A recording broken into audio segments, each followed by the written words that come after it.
नमस्कार दोस्तों। I am sure कि एक सवाल लगातार आपके मन में आ रहा होगा पिछले साल से। पिछला ही साल क्यों, अभी स्पेशली ये जो सेकेंड वेव चल रहा है इसमें भी आपके मन में एक सवाल आ रहा होगा कि ऐसा क्या है कोरोना वायरस में जिसकी वजह से यहां पर इतना तेजी से ये स्प्रेड हो रहा है। ये आप देख सकते हो किस तरह का ग्राफ रहा। पहले लगभग कोई भी केस नहीं था, धीरे धीरे आपका पहला वेव आया, फिर वहां पर शांत हो गया और ऐसा लगा कि अब कोरोना जाने वाला है, लेकिन वापस से आ गया है। तो क्या कारण है कि इतना ज्यादा केस देखने को मिल रहा है? और ऑब्वियस ही बात है, जब केसेस बढ़ेंगे तो मृत्यु की संख्या भी आपको लगातार बढ़ते हुए देखने को मिलेगी। इसको लेकर यहां पर आईआईटी मद्रास के द्वारा यहां पर स्टडी किया गया, रिसर्च किया गया और खोजने की कोशिश की गई कि इतना ट्रांसमिशन पोटेंशियल कैसे है। ये जो सार्स CoV-2 जिसको हम कहते हैं ना, ये जो आपका कोविड-19 वुहान वायरस ये जो आया है, ये यहां पर ऐसा क्या है इसके अंदर जिसकी वजह से इतना ज्यादा ये स्प्रेड हो रहा है और ये इतने लोगों की मृत्यु कर रहा है, इतने लोग मर रहे हैं इसके अंदर। ये मैं आपको दो स्टडी के तहत बताऊंगा, एक तो आईआईटी वाला और एक और साथ में आपको बहुत ही इंटरेस्टिंग चीज बताने वाला हूं। चलिए आगे बढ़ते हैं। मैं हूं अंकित अग्रवाल और अपडेट के लिए आप मुझे फॉलो कर सकते हैं इंस्टाग्राम, फेसबुक और ट्विटर पर। मेरे लेक्चर की हर पीडीएफ आपको फेसबुक पर तो मिलेगी, प्लस साथ में आप मेरा टेलीग्राम चैनल ज्वाइन कर सकते हैं by searching Ankit Agarwal official. और जैसा कि आपको पता है यूपीएससी के एग्जाम्स आने वाले हैं, अगर आप अपनी प्रिपरेशन कर रहे हो इस साल, अगले साल जब भी, तो आप हमारे कोर्स को ज्वाइन कर सकते हैं जहां पर आपको कॉम्प्रिहेंसिव वे में स्टैटिक, करंट हर एक चीज एक जगह उपलब्ध करा दिया जाता है। चलिए देखते हैं एग्जैक्टली यहां पर हुआ क्या है। तो जो आईआईटी मद्रास के रिसर्चर्स हैं उन्होंने खोजने की कोशिश की कि ये जो SARS CoV-2, I am sure अभी तक तो आपको पता चल गया होगा ये जो साइंटिफिक नेम दिया गया है इसको, सार्स CoV-2। सार्स का मतलब क्या है?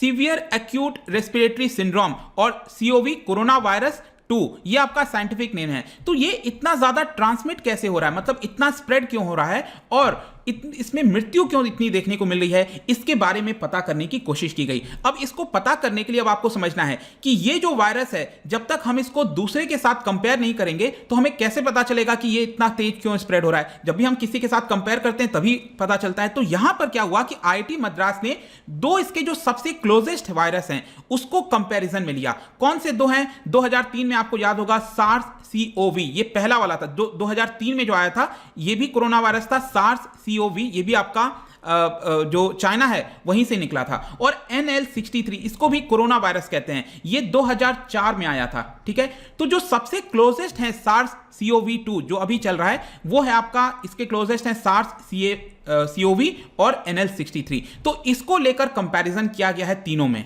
तो अब मैं डायरेक्टली पॉइंट पर आता हूं कि ये जो टीम है उन्होंने क्या फाइंड आउट किया, उन्होंने क्या ऐसा फाइंड आउट किया जिसकी वजह से हमें पता चलता है कि ये बहुत तेजी से स्प्रेड हो रहा है।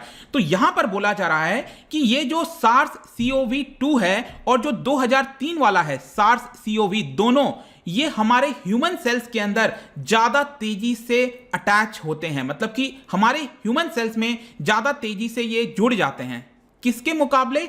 NL63 के मुकाबले। तो इसकी वजह से NL63 आपका उतना ज्यादा घातक नहीं था, उतना तेजी से स्प्रेड नहीं हो रहा था। यहां पर जो स्पाइक प्रोटीन है वो आपका ज्यादा तेजी से हमारे बॉडी में फैलता है। अब मैं आपको एक इसका बारीकी बताता हूं। बेसिकली जब हम प्रोटीन की बात करते हैं ना, जो वायरस हमारे बॉडी के अंदर आता है उसमें दो प्रोटीन का रोल होता है। एक प्रोटीन कौन सा है? एक प्रोटीन जो खुद कोरोना वायरस का है, ये जो स्पाइक आप देख रहे हो ना, इसी को बार बार बोला जा रहा है स्पाइक प्रोटीन। ठीक है, एक तो ये प्रोटीन हो गया। फिर हमारे ह्यूमन बॉडी के अंदर जो सेल हैं उसमें ये वाला प्रोटीन पाया जाता है जिसको कहते हैं ACE2 रिसेप्टर। तो ये जो नीचे आप देख रहे हो ना, ये हमारा सेल है, ये पिंक कलर का आप पूरा देख रहे हो, ये सेल है और हमारे सेल में ये वाला रिसेप्टर होता है ACE2 रिसेप्टर, ये भी प्रोटीन है। तो ये वाला प्रोटीन और जो कोरोना वायरस का स्पाइक वाला प्रोटीन है, यहां पर बताया जा रहा है कि दोनों का सरफेस एरिया ज्यादा बड़ा है। समझो, मैं वापस से कह रहा हूं, बताया जा रहा है कि ये जो सार्स CoV-2 चल रहा है इस समय और जो 2003 वाला है, इन दोनों का क्या होता है कि सरफेस एरिया बहुत बड़ा है, सरफेस एरिया, जिसकी वजह से ये अच्छे से अटैच हो जाते हैं आपस में एक दूसरे से। किसके मुकाबले? NL63 के मुकाबले। तो इसी की वजह से ये जितना ज्यादा टाइट, जितना ज्यादा स्ट्रांगली ये बॉन्ड करेगा आपस में, उतना ज्यादा आपको ट्रांसमिशन देखने को मिलेगा, उतना ज्यादा लोगों की मृत्यु देखने को मिलेगी। तो ये उन्होंने रिसर्च के अंदर पाया। एक और यहां पर उन्होंने पाया जिसको बोला गया हाई हाइड्रोफोबिसिटी। पहले तो आप ये समझो कि हाइड्रोफोबिसिटी क्या मतलब होता है इसका। ये सिंपल अर्थ ये हुआ कि ये प्रॉपर्टी होती है मॉलिक्यूल की जो कि वाटर से दूर ले जाता है। हाइड्रो मतलब वाटर, फोबिसिटी मतलब दूर भागना। आप डरते हो ना, कोई फोबिया है ऐसा करके, तो वाटर से जो मॉलिक्यूल दूर भागता है उसको हाइड्रोफोबिसिटी कहते हैं। इसका बहुत ही अच्छा एग्जांपल आप नीचे ट्री में देख सकते हो। ऐसे आप कभी बूंद देखते होंगे ना लीव्स के ऊपर, तो ये जो बूंद हो जाती है, मतलब कि ये कई बार रोल होके गिर जाता है, राइट। इसका मतलब क्या हुआ, हाइड्रोफोबिसिटी है, कि मतलब ये जो लीफ है उसमें स्पाइक लगे हुए हैं, वो उससे दूर जाना चाहता है, ठीक है। इसी की वजह से ये एब्जॉर्ब नहीं करता है। जो चीज एब्जॉर्ब कर लेती है, जो अपने तरफ खींचती है वाटर को, उसको हम कहते हैं हाइड्रोफिलिस, ठीक है। तो यहां पर बताया गया कि ये जो SARS-CoV-2 है जो अभी समय चल रहा है, उसमें हाइड्रोफोबिसिटी ज्यादा है। अब इसका मतलब क्या है समझो, जो मैंने अभी आपको बताया ना प्रोटीन, इसके अंदर यहां पर एमिनो एसिड प्रेजेंट होता है, जो क्या करता है कि वाटर को अपने से दूर कर देता है। अब यहां पर एक और चीज समझना है आपको, अब इसकी ये जो प्रोटीन है इसके अंदर एमिनो एसिड होता है, ठीक है, जो कि वाटर को दूर कर देता है। तो यहां पर क्या होगा कि जो भी वाटर मॉलिक्यूल प्रेजेंट होते हैं वो चले जाते हैं। इसकी वजह से बहुत ही आसानी से ये जो वायरस है वो हमारे बॉडी से अटैच कर जाता है, क्योंकि जो वाटर वगैरह होता है वो एकदम हट गया। यहां पर जो प्रोटीन है वो अपने शेप में ले लेता है अपने हिसाब से, और हमारे बॉडी से बहुत ही अच्छे से बाइंड कर जाता है, हमारे स्किन से बाइंड कर जाता है, जिसकी वजह से बताया गया है रिसर्चर्स के द्वारा कि ये इतना ज्यादा ट्रांसमिट हो रहा है। सिंपल सा चीज है, कोई भी चीज ज्यादा स्ट्रांगली होगा तो आपके बॉडी में अटैच रहेगा ना, तो वही चीज बताया गया है कि ये सब कारण है जिसकी वजह से हमारा कोरोना वायरस इतने तेजी से फैल रहा है, और इसमें मोर्टेलिटी रेट, मृत्यु दर भी आपको काफी ज्यादा देखने को मिल रही है। तो अब इससे हमें क्या मिला, चलो रिसर्च तो कर लिया, लेकिन इसका होगा क्या। इसका सिंपल अर्थ यही होगा कि यहां पर अब जो साइंटिस्ट हैं उनको कोशिश करनी पड़ेगी, ऐसे ड्रग्स बनाने पड़ेंगे ताकि ये जो अटैच कर जाता है ना, ये अटैच ना कर पाए। ऐसा क्या किया जाए जिसकी, क्योंकि जब आपको कोई प्रॉब्लम समझ में आ जा रही है तो फिर आप उसका सोल्यूशन तभी निकालोगे। तो यहां पर इसको प्रिवेंट करना है, ये जो बाइंड कर जाते हैं आपस में, इसको किस प्रकार से प्रिवेंट किया जाए। अगर ऐसा करने में कामयाब हो जाएंगे हम, तो यहां पर एक तरह से कोरोना वायरस से जीत हासिल कर सकते हैं। अब देखो क्या होता है आगे। लेकिन यहां पर एक और बहुत ही, मेरे को तो थोड़ा चिंता हो गई ये सुन के। आप ये पढ़ो यहां पर हुआ क्या है। एक नया रिसर्च सामने आया है, higher risk of death and diseases in कोविड-19 सर्वाइवर। इसमें यह बोला गया है, यहां पर आप देख पाओगे, वॉशिंगटन यूनिवर्सिटी के द्वारा स्टडी किया गया। उसमें यह पाया गया कि किसी पर्सन को कोरोना हो गया है, वो ठीक हो गया कोरोना होके, लेकिन कोरोना हो गया एक बार आपको, तो यहां पर आपको डेथ की संख्या, मतलब किसी भी पर्सन के ऊपर जो मृत्यु का परसेंटेज है, रिस्क है, वो अगले 6 महीने तक इंक्रीज हो जाता है। ये थोड़ी सी चिंता की बात है। कहने का मतलब ये हुआ कि आपको कोरोना हुआ, आप ठीक हो गए, अब कई लोग तो एंजॉय करने लग गए हैं कि हाँ उनको तो बहुत ही अच्छा हो गया, उनके बॉडी में एंटीबॉडी जनरेट हो गई, कोई प्रॉब्लम नहीं हुआ।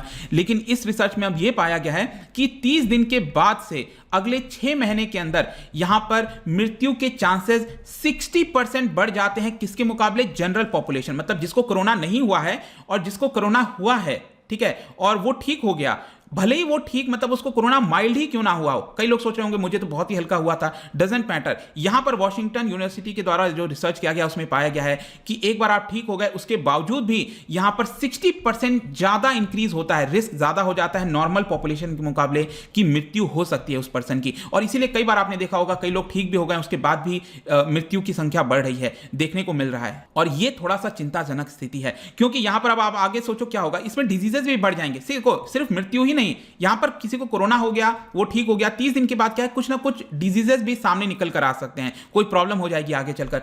इसको लेकर आगे आने वाले समय में जो वर्ल्ड की पॉपुलेशन है उस पर बहुत बड़ा इंपैक्ट होगा, क्योंकि कोरोना वायरस आप देखो ना ज्यादातर लोगों को होने लग गया है। तो यहां पर पूरे विश्व की जो पॉपुलेशन है वो थोड़ा सा जो है डिजीजेस से बढ़ जाएगी, बर्डन आ जाएगा, ऐसा यहां पर खतरा है। देखो ये स्टडीज हैं सब, मैं यहां पर किसी को डराने की ऐसा कोई कोशिश नहीं कर रहा हूं। मेरी जिम्मेदारी है आपको जो भी सही इंफॉर्मेशन है, जो भी विश्व में रिसर्च चल रही है, क्योंकि जब तक आप चीजों को एक्सेप्ट नहीं करोगे, जानोगे नहीं, तब तक यहां पर साइंटिफिक टेम्पर नहीं रहेगा, तब तक हम कितना भी इग्नोर कर दें उसका कोई फायदा नहीं है। तो यहां पर जस्ट मेरी जिम्मेदारी थी आपको सही तरीके से फैक्ट बताना, वो मैंने आपको बताया है। जाने से पहले मैं आपके लिए क्वेश्चन लेकर आया हूं, आपको बताना है कि which disease cause most death world wide. पूरे विश्व में इस समय अगर आप देखोगे तो यहां पर कौन से डिजीज की वजह से इन 4 में से सबसे ज्यादा डेथ देखने को मिलती है। इसका जो सही उत्तर है आपको पता ही है, मेरे इंस्टाग्राम पर तो आपको मिलेगा ही। अगर आप वहां पर नहीं हो कोई बात नहीं, टेलीग्राम से ले सकते हैं। मैं कई सारे एमसीक्यूज यहां पर डालता रहता हूं स्टोरीज के फॉर्म में, आप जाकर प्ले कर सकते हो। अगर आप मुझसे इकोनॉमी पढ़ना चाहते हैं, कोई भी कोर्स परचेज करना चाहते हैं, स्टडी IQ ऐप पर जा सकते हैं। आई होप कि वीडियो आपको पसंद आया होगा। मिलता हूं आपसे next time. Till then thank you very much, see you soon.